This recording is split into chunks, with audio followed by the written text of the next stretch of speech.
ఉన్నాను నీ కోసం, వేచి ఉన్నాను నీ కోసం. మధురం మధురం నీ వాక్యం, నా త్రోవకు దీపం నీ వాక్యం. మాట్లాడుము ఓ మహాప్రభు, ఆలకించుచున్నాము.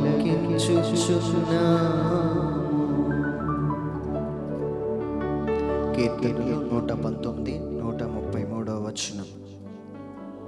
నీ వాక్యమును బట్టి నా అడుగులు స్థిరపరచుము, ఏ పాపమును నన్ను ఏలనీయకుము. మనందరి జీవితంలో చాలా ముఖ్యమైన ఒక స్థితి స్థిరపరచబడ్డాం. ఏమండి, కొంతమంది బిజినెస్ చేస్తున్నప్పుడు చెప్తుంటాం, కొన్ని ఒడిదుడుకులు చూస్తున్నాడు, ఒకరోజు బాగుంటుంది, ఒకరోజు బాగోదు. అలాగే కొత్తగా వివాహం జరిగిన వారి జీవితంలో కూడా ఈ అప్ అండ్ డౌన్స్ చూస్తూ ఉంటాం. కొన్ని రోజులు ప్రేమగా ఉంటారు, కొన్ని రోజులు గొడవలు ఆడుకుంటూ ఉంటారు. అప్పుడు పెద్దలు ఏం చెప్తుంటారంటే, కొన్ని రోజులు ఇవి అలవాటు అవుతాయి, అప్పుడు స్థిరత్వం వస్తుంది. అప్పుడు ప్రతిదానికి అలిగి, ప్రతిదానికి ఇంట్లోంచి వెళ్ళిపోయే స్థితి నుంచి ఆ ఇంటిలోనే ఉండే ఒక ఆత్మీయత ఆ స్త్రీ పొందుకుంటుంది. అలాగే మనలో చాలామంది నేను కోప్పడకూడదు, ఆ తప్పు చేయకూడదు అని మనం అనుకుంటాం, కానీ దాంట్లోనే పడిపోతూ ఉంటాం. సో మనకి కావాల్సింది స్థిరత్వమైన జీవితం, స్టాండర్డ్ స్పిరిచువల్ లైఫ్.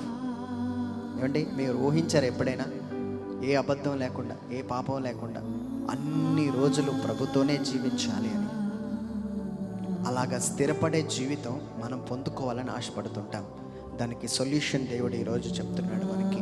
ముఖ్యంగా యవన బిడ్డలు ఈ మాటలు ఆలకిస్తుంటున్నప్పుడు నేను ఎలాగ స్థిరపరచబడాలి అని అడిగితే దేవుని వాక్యం సెలవిస్తుంది, నీ వాక్యమును బట్టి నా అడుగులు స్థిరపరచుము, ఏ పాపము నన్ను ఏలనివ్వకము. సో మనం స్థిరపరచబడాలి అంటే ఆత్మీయంగా అంటే మీ లైఫ్లో ఎలాంటి అప్ అండ్ డౌన్స్ ఉన్నాయి, అది బిజినెస్ అవ్వచ్చు, ఏదైనా ఈరోజు నేను యేసయ్య నామములో చెప్తున్నానండి, కొద్దిగా వాక్యం వినడం లేకపోతే వాక్యం చదవడం నేర్చుకోండి. అది ప్రతిరోజు మీ దినచర్యలో ఒక భాగం అయిపోవాలి. అది అలాగా మీరు చదవాలి. అది మీ లైఫ్లో వాక్యం చదవకుండా, వాక్యం వినకుండా గడపకండి.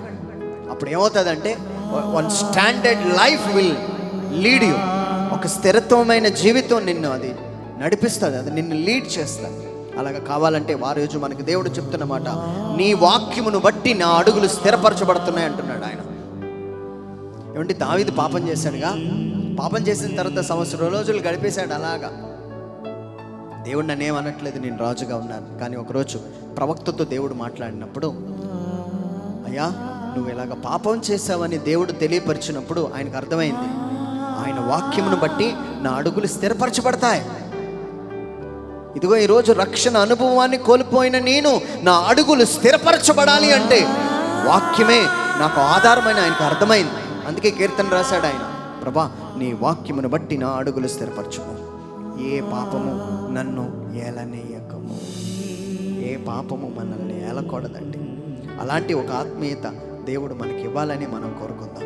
ఏమండి, మన బైబిల్ గ్రంథంలో చూస్తాం, ఒక దయ్యం పట్టిన వ్యక్తి గొలుసులతో బంధించబడి ఉంటాడు.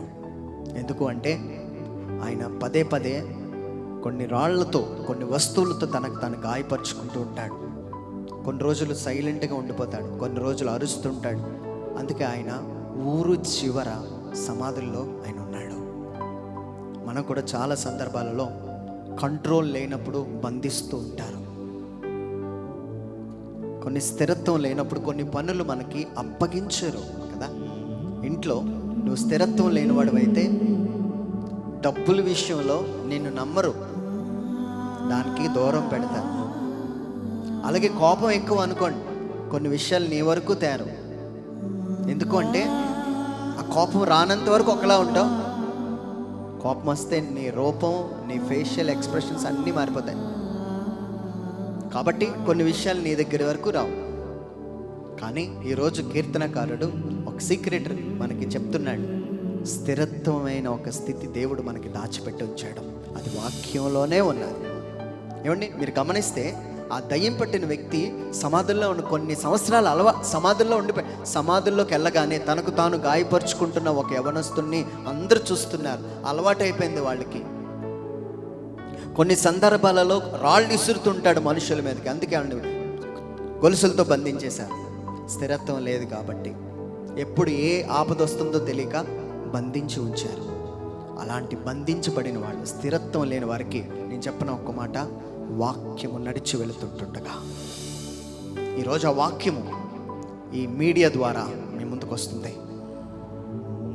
ఆ వాక్యాన్ని నువ్వు ఆహ్వానించగలిగితే, ఏమంటే ఆ ఊరికి యేసయ్య ఆహ్వానించబడి ఆ ఊరికి వెళ్తున్నప్పుడు బంధింపబడిన వాడు ఆయన ముందుగా వచ్చి ఆయనలో ఉన్న దురాత్మలన్నిటి నుంచి విడుదల పొందుకున్నాడు. ఈరోజు ఎన్ని సేనల దురాత్మలు మనలో ఉన్నాయో మనకు తెలియదు. మనం అనుకుంటాం చాలా బాగున్నానని. ఈరోజు నమ్మండి, ఆ వాక్యాన్ని మీరు ఆహ్వానించగలిగితే ఆ దయ్యం పట్టిన వ్యక్తి, అప్పటి వరకు గొలుసులతో బంధింపబడి ఉన్న వ్యక్తి, దేవుడు విడుదల ఇచ్చిన తర్వాత గొలుసులన్నీ తీసేశారు. ఆయనకి చక్కగా బట్టలు వేసుకున్నాడు. బట్టలు లేని వ్యక్తి బట్టలు వేసుకున్నాడు. బంధింపబడిన వ్యక్తి విడుదలలో ఉన్నాడు. ఇప్పుడు ఆయన ఎలా ఉన్నాడో తెలుసా? చక్కగా బట్టలు వేసుకొని యేసయ్య పాదాల ముందు కూర్చొని, ప్రభువా నీ శిష్యుడిగా నన్ను అంగీకరించు. He changed everything. ఆయన వాక్ అయి ఉన్నాడు దేవుడు. ఆ దేవుడే ఆ వ్యక్తి దగ్గరికి నడుచుకుని వెళ్ళినప్పుడు జరిగిన సంఘటన ఏంటో తెలుసా? ఆయన కంప్లీట్గా మారిపోయాడండి.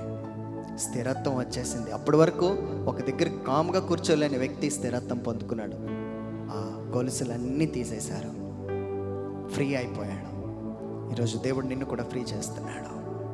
నువ్వు ఎంతగా బంధింపబడి ఉన్నావో నాకు తెలియదు, ఎంతగా నిన్ను గాయపరుచుకుంటున్నావో నాకు తెలియదు, ఎంతగా సంఘానికి సమాజానికి వెలుపల ఉన్నావో నాకు తెలియదు, ఎంతగా కుటుంబం నిన్ను దూరం పెట్టిందో నాకు తెలియదు.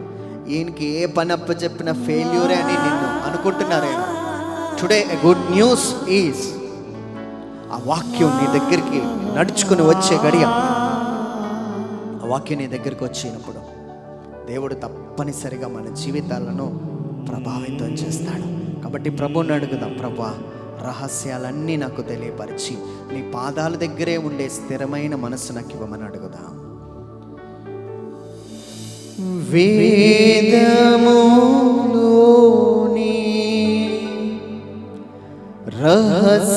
రహస్యములన్నీ నాకు నేర్పించు యేసయ్యా, నా ఆత్మీయ కన్నులను నిరంతరం తెరువుమయ్యా. అవునయ్యా, మా ఆత్మీయ కన్నులు నీ వాక్యముతో తెరవబడి మేమందరము విడుదల పొందుకుందాము గాక. ఈ మనవులన్నిటినీ ఆ వాక్కు నడిచి బంధింపబడిన వాడికి విడుదలనిచ్చి స్థిరత్వం అనుగ్రహించిన మన ప్రభు అయిన యేసుక్రీస్తు నామములో అడిగి పొందుకుంటున్నాం తండ్రి. ఆమేన్. God bless you.